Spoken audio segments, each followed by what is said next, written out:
Welcome back to the deep dive. We're here to take that just intense, overwhelming fire hose of market data from 2025 and really distill it down, Right. down to the essential high-value lessons you need for your research heading into 2026. Absolutely. Our mission today is, well, it's focused entirely on the extremes of the Russell 2000 Small Cap Index. And these are real extremes. Oh, when we say extremes, we mean absolute chaos. We're looking at a market where, certain small cap stocks deliver these eye-watering, life-changing returns. I mean, we have one that soared over 1,000%. 1,000%. And then right alongside those, you have others that just went into a spectacular death spiral, plunging 98, 99% in value. Basically evaporated. Okay, let's unpack this.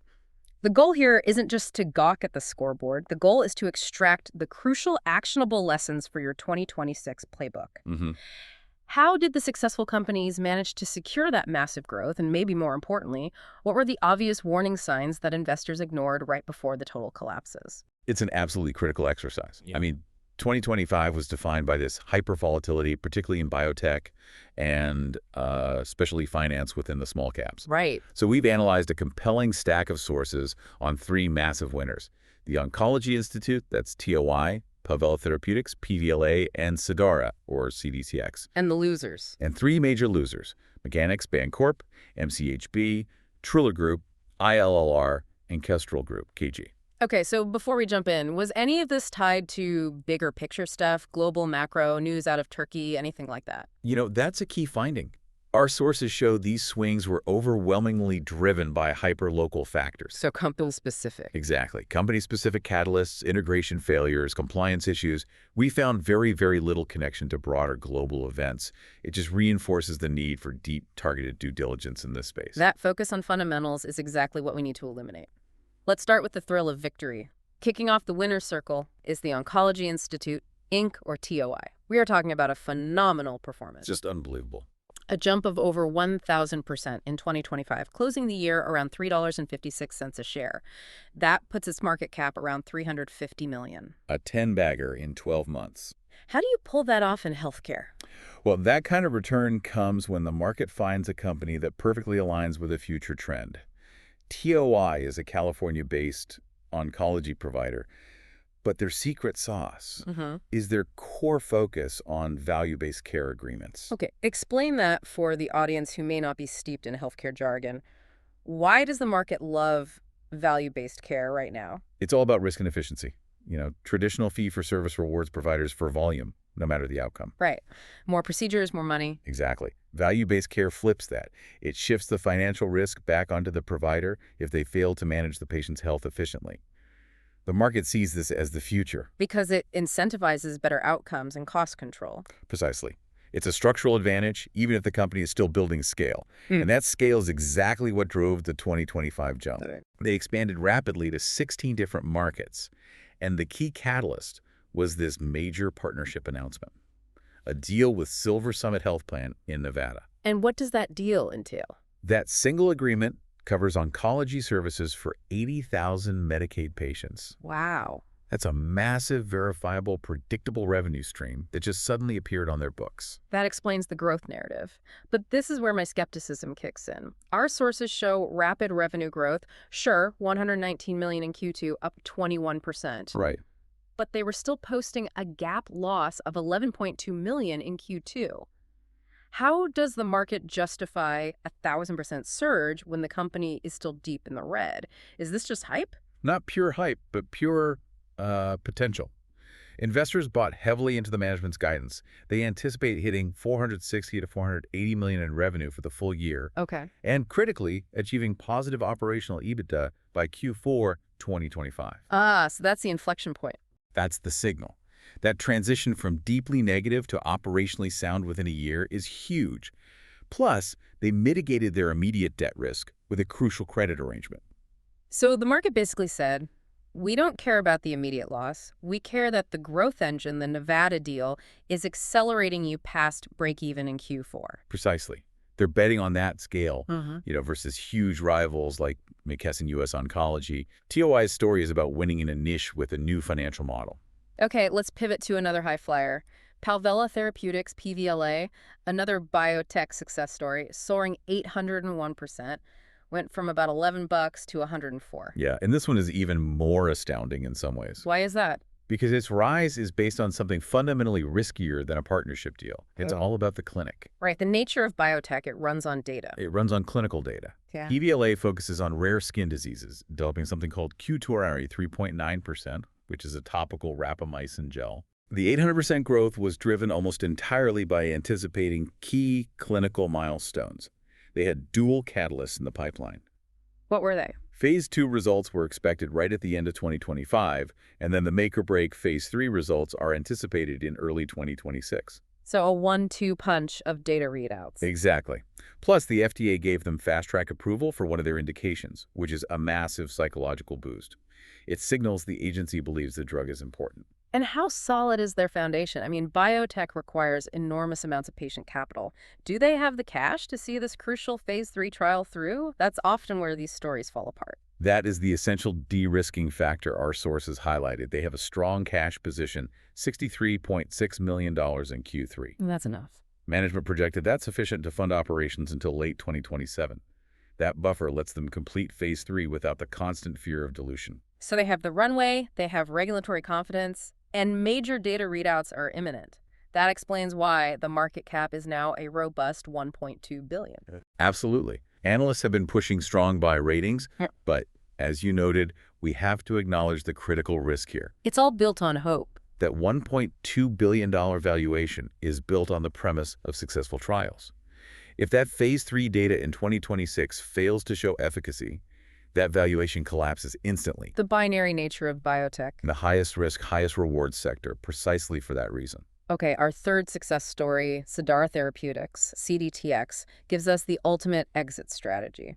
It soared 715%, starting the year around $30 and closing at $221. This is the dream scenario realized. Yeah. It wasn't about slowly growing revenue or waiting on trials. It was a straight acquisition. Who? In November 2025, Merck announced they would acquire Cidara for $221.50 per share, in cash. Wow. Valuing the total deal at around $9.2 billion. $9.2 billion for a small cap. What was the specific needle-moving asset Merck was willing to pay that colossal price for? It was their asset, CD388. This is a long-acting flu preventive antibody. Okay, so a flu treatment. A preventative. The technology is seen as a game changer because it offers an alternative to the standard seasonal vaccines from, Pfizer or Novavax. And it's different from what Sanofi and GSK are doing. It differentiates itself from their monoclonal antibodies as well. Merck saw an opportunity to leapfrog the competition in preventative medicine and just decided they couldn't risk letting anyone else have it. So the deal closes early 2026. A major successful exit for anyone who got in early on CD388's potential. The company's effectively gone, but it proves that massive value creation is possible. Absolutely. When innovation meets a deep-pocketed buyer. That acquisition strategy is the dream exit. But for every dream, there is a nightmare scenario waiting. Let's pivot now to the other side of this extreme spectrum. The collapses. The collapses. We need to look at the spectacular failures of 2025 and extract lessons on what not to do. First up, Mechanics Bancorp, MCHB, which on paper looks like it dropped a devastating 99%. An institutional bank doesn't just lose 99% overnight, so what's the real story? This is the single most important caveat when researching these extreme moves. You have to look beyond the percentage drop. It's not what it seems. Not at all. This 99% figure was a symbol and merger effect, not an operational collapse. Okay, a merger. Explain. Mechanics Bank merged with Home Street in 2025, forming the new MCHB. The historical chart just shows the death of the old entity's price. So the actual combined bank is fine. The actual merged bank is strong. It has about $22.7 billion in total assets and reported a healthy net income of $55 million in Q3. That is wild. So basically, an investor who saw that minus 99% plunge and panicked or shorted it made a colossal mistake by not digging into the corporate paperwork first. Exactly. The minus 99% figure only relates to the old Home Street shareholders who received a very small distribution ratio, just 8.3% of the new company. And the new stock. The new MCHB stock, the one that matters for 2026, actually gained close to 30% post-merger, trading between $8 and $15. That is a critical takeaway. We're trained to fear those drops, but you have to check for mergers, reverse splits, symbol changes. Make sure you're not reacting to a restructuring. Right. This is a $3 billion bank Hmm. operating normally. It's not a bankruptcy risk. Okay, now let's look at a classic, entirely preventable disaster. Triller Group Inc., ILLR, which lost 98% of its value. This wasn't a complex merger. This was a textbook case of corporate negligence. Triller, the social media and fintech company that came to market via a SPAC. What was the core reason for its collapse? Total failure of corporate governance. ILR hit the bottom because it couldn't manage basic financial reporting. Really? Nasdaq announced a decision to delist the company effective December 30th, 2025. The reason? They failed to submit the required financial reports by the deadline. That news alone sent the stock plunging 61% in one day. It's amazing that a company with a high-profile name, in the shadow of giants like TikTok, can't even file its paperwork. That regulatory compliance failure is the ultimate red flag in small-cap investing. When you see a company fail to meet basic listing requirements, that's not a business risk. It's a management failure. It's a core failure of management integrity and structure. It raises immediate questions about whether the SPAC structure, which lets less scrutinized companies list quickly, contributed to this lack of discipline. The current state is just dire. Stock trading around 3 cents, down from a high of over $3. Market cap is what, 17 million? They're essentially non-functional in the public markets. The risk now is a total loss of liquidity. Their failure destroyed all investor confidence. Finally, we have Kestrel Group Ltd. KG down 98%, market cap down to about 80 million. What went wrong in the highly specific sector of microscale reinsurance? Kestrel is a tiny reinsurer. They specialize in health insurance programs, and they went public via a merger in May 2025. They were high risk from day one. And the gains didn't last. Faded fast. Yes. The company couldn't deliver stable financial results. The warning signs were everywhere. Like what? The Q3 results showed a $5.1 million net loss on only $17.4 million in revenue. That's a huge reversal. Yeah. And compounding that was the news of an arbitration claim. A legal dispute. A major reinsurance dispute. Yeah. So you have consistent net losses, you have the speculative risk of their sector, small reinsurers are very vulnerable to the large claims, and then you add legal uncertainty. A triple threat. Exactly. A company with only 42 employees trying to navigate all that. Yeah, It's highly speculative. The consistent losses and legal issues signaled to investors this company was simply too fragile. We've covered 6 stocks that represent the best and the worst of 2025. Before we jump into our final lessons, if you find this kind of detailed analysis helpful for your research, hit that like button, subscribe, and tell us in the comments what sector you want us to dive into next. Yeah, your feedback really helps us tailor these discussions just for you. So let's connect the dots. What separates a company like TOI scaling successfully from a governance failure like ILLR? It's always execution and foundational strength. I think we can boil this down to 2 main ideas for you, the listener. What to seek out and what to run away from. Let's start with the opportunities. The first lesson is to hunt for concrete, verifiable catalysts. Right.